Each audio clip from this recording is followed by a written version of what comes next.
Hey everyone, we have something new and exciting for you today. We have a preview video for the new game, Hexaquest.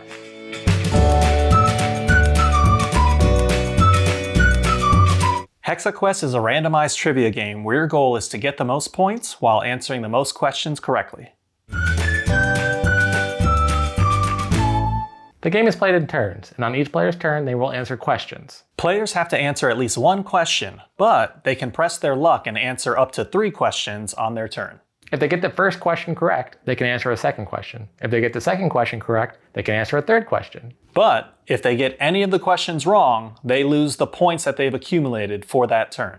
On each player's turn, you're going to select a hex tile. That hex tile will determine your category and your point value. On their turn, a player has to draw a tile that's unobstructed and can be easily drawn from the board. When you're drawing the tiles, you'll be able to see the categories or you'll be able to see the point value. So you can either choose which category you want or you can see what point value you want. The categories are color-coded, and they are movie buff, historian, gourmet, backpacker, tree hugger, and wise man. Each card has 5 questions and they get harder as they go. So it's 1 through 5 and you'll see the point value. Those point values correspond to which question is asked. So if you have a tile that's worth 5 points, you'll ask the number 5 question on the card. When all the tiles run out, then the game is over and we add up the points. The player with the most points wins.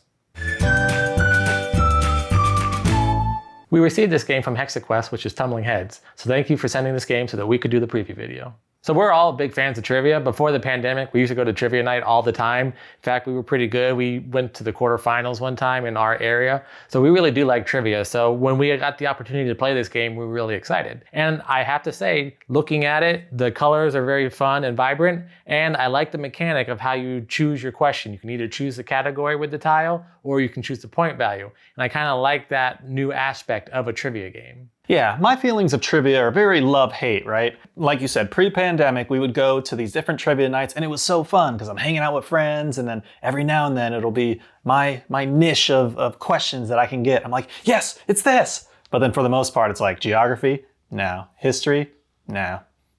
So basically all the categories in this game were not his category. Some were okay, but straight up, history, backpacker I think is like a geography one. So I'm like, oh, all right, let's avoid that. Part of the fun of this game is if you can see the category, you go, okay, I'm good at that category, but if you only get 1 point or 2 points for it, you're like, oh, I'm wasting my opportunity to score high points. So let me try getting one of the higher numbers like 5 or 4. But then you turn it over and it's like gourmet. Gourmet is a category I'm not good at. And then for some reason, I always got gourmet. I'm like, oh, well, here go all my points. The setup of the board is very unique because pretty much in every game, it's going to be randomized. You can, whether it's face up or face down, whichever side, it's just going to be how it laid out, and then you just line them all up and start the game. Kenny really likes history or movies, so if there's something that might be blocking a color that I want or a point that I want, I'll just wait for him to grab it, and then I can go for the points I want or the subject I want. So as we mentioned, the points value in this game are 1 through 5, and that corresponds with the questions on the back of the card.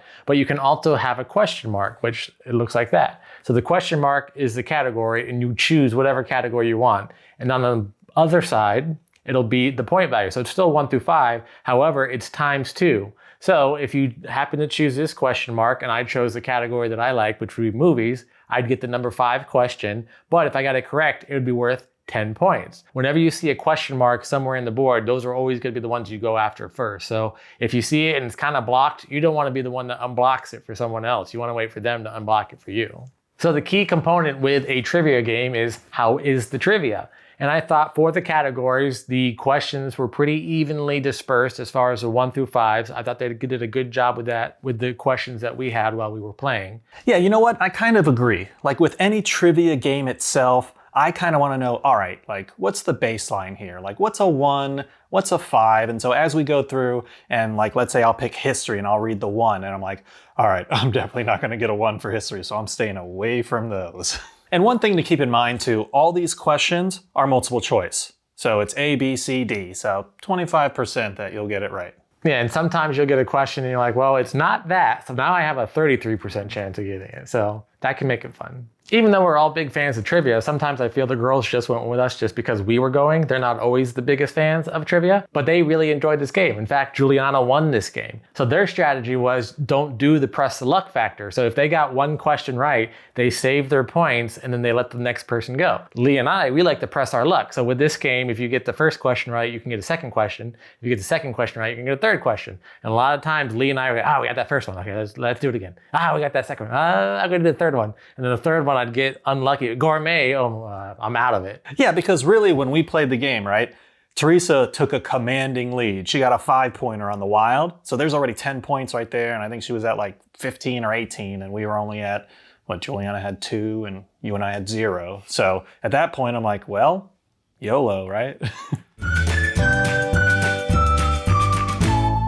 So overall, I really liked it. With the trivia and everything, it really brought me back to when we went to the trivia nights. I will say I kind of jumped the gun and was just like, all is lost. Teresa's so far ahead. I should have just slowly but surely like, all right, 1 point, 2 point, 2 point, and then just, stop there. Not like keep pressing my luck because I figured all was lost. Because when you think about it, right, you're gonna press your luck, you're gonna lose, and then it comes back around to you and you're like, well, there's even less tiles on here now. Now I gotta press my luck. And then it's just a never-ending circle. So don't fall into that trap. Overall, I really enjoyed this game. I think if you're a big fan of trivia and trivia games in general, you'll like this game. I like the mechanic where you can choose your category or choose your point, and then when you turn it over, you find out the category or you find out the point. Out of the questions that we got, I thought it was pretty well-rounded trivia, and I thought it was fun and enjoyable.